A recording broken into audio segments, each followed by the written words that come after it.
क्या कोई अगर आपको आपकी ही जिंदगी में कैद कर दे तो क्या बचना मुमकिन है? आइए जानते हैं। एक बार एक आदमी अपनी बंदूक तोड़ देता है और वो कुछ सोचने लगता है। फिर एक दिन यूं होता है कि जंगल की मैदानी जमीन पर एक मक्के का ढेर आ पड़ता है। वहां ना कोई जाल ना कोई पिंजरा, सिर्फ मैदानी क्षेत्र और मक्के का ढेर। भूख से पीड़ित या भूख से त्रसते हुए जंगली सुअरों का एक झुंड टूट पड़ता है उस मक्के पर। वो मक्के को खाता है और घबराकर इधर उधर भाग जाता है।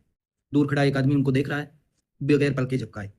दूसरे दिन फिर वही सेम प्रोसेस होता है, मक्के का ढेर गिरता है, लेकिन इस बार मक्के के ढेर के थोड़ी नजदीक पत्थर की एक छोटी दीवार बनी हुई है।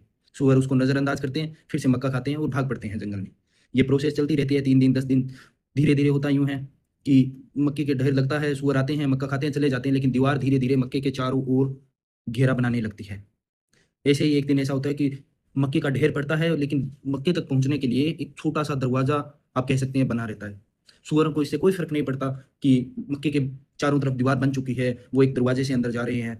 वो दरवाजा रुक गया तो उनका क्या होगा? सुअर फिर से जाते हैं दरवाजे के रास्ते, मक्का खाते हैं और वहीं दीवार की छांव में सो जाते हैं।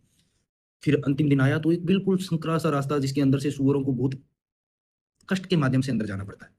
लेकिन सुअर फिर भी पीछे नहीं हटते हैं, वो उसके अंदर जाते हैं और जैसे ही मक्का खाने लगते हैं, दरवाजा एकदम से बंद हो जाता है।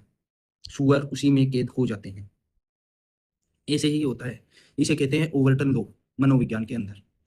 आपको पहले थोड़ा लालच दिया जाएगा, आपसे काम करवाया जाएगा, फिर आप उस लालच के धीरे धीरे आदी हो जाओगे और यूं करके आप एकदम एक जाल के अंदर, धीरे धीरे एक जाल के अंदर फंस जाओगे।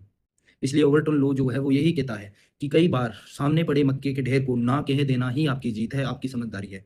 क्योंकि लालच आपको एक दिन पूरी तरह बांध लेगा, लालच आपको एक दिन पूरी तरह कैद कर देगा और फिर आपके पास कोई रास्ता नहीं बचेगा उस लालच की जंजीरों से, उस लालच की दीवारों से बाहर निकलने का। क्योंकि वो सुअर अपने सींगों से झाड़ियां तोड़ देते थे, जो सुअर इतने तादाद में एक साथ भागते थे, जंगल को तहस नहस करने की क्षमता रखते थे, उनसे वो दीवार नहीं टूट पाई और उनको वो